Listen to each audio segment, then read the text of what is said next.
கூட்டணி பற்றியும் யார் வேட்பாளர் பற்றியும் தலைமையின் கையில் விட்டுடுங்க, அதை நாங்கள் பார்த்துக்கிறோம். வெற்றி பெறுபவரே வேட்பாளர் என்று முன்பே நான் சொல்லி இருக்கிறேன். யார் வேட்பாளர்னு நீங்க போட்டு மனசை குழப்பிக்க வேண்டாம். யார் வெற்றி பெற போறாங்களோ அவங்க தான் வேட்பாளர், இது உறுதி. பல்லாயிரக்கணக்கான வாக்குச்சாவடி முகவர்கள் இருக்கிறார்கள், லட்சக்கணக்கான நிர்வாகிகள் இருக்கிறார்கள், கோடிக்கணக்கான உடன்பிறப்புகள் இருக்கிறார்கள். 40 நமதே, நாடு நமதே என நாளை முதல் புறப்படுங்கள். வருகின்ற 3 மாத காலம் நீங்கள் உழைக்கும் உழைப்பில் தான் இந்தியாவினுடைய அடுத்த 5 ஆண்டு எதிர்காலம் அடங்கியிருக்கு. உங்கள் உழைப்பை முழுமையாக வழங்குங்கள். நம் அனைவரின் ஒற்றை நோக்கம் இந்தியா கூட்டணியை வெல்ல வைப்பது, இந்தியாவை வெல்வது.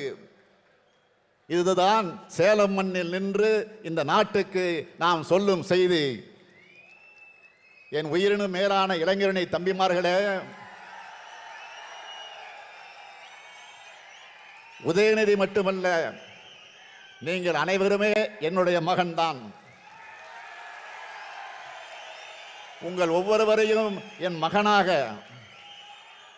கழகத்தின் கொள்கை வாரிசுகளாகத்தான் பார்க்கிறேன். உங்கள் அனைவரையும் இங்கிருந்தபடியே அணைத்துக் கொள்கிறேன்.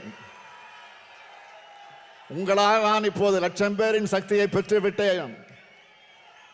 சேலத்தில் சூளுரைப்போம், சேர்ந்து எழுவோம், இந்தியா கூட்டணி வெல்லட்டும், அதனை காலம் சொல்லட்டும். நாடும் நமதே, 40 நமதே. நன்றி வணக்கம் என்று சொல்வதற்கு முன்னால் உங்களுக்கு அன்பான வேண்டுகோள், வாகனங்களில் செல்லக்கூடியவர்கள் பொறுமையாக, மெதுவாக, அமைதியாக, அவசரமில்லாமல் பத்திரமாக அவர்கள் ஊர்களுக்கு, அவர்கள் வீடுகளுக்கு போய் சேர வேண்டும். இந்த செய்தி நாளை காலை எங்களுக்கு வந்து கிடைக்க வேண்டும். அதைத்தான் உங்கள் கால் பணிந்து பணிவோடு கேட்டு விடைபெறுகிறேன். நன்றி, வணக்கம். உடனுக்குடன் செய்திகளை தெரிந்து கொள்ள சன் நியூஸ் பெல் ஐகானை கிளிக் பண்ணுங்க.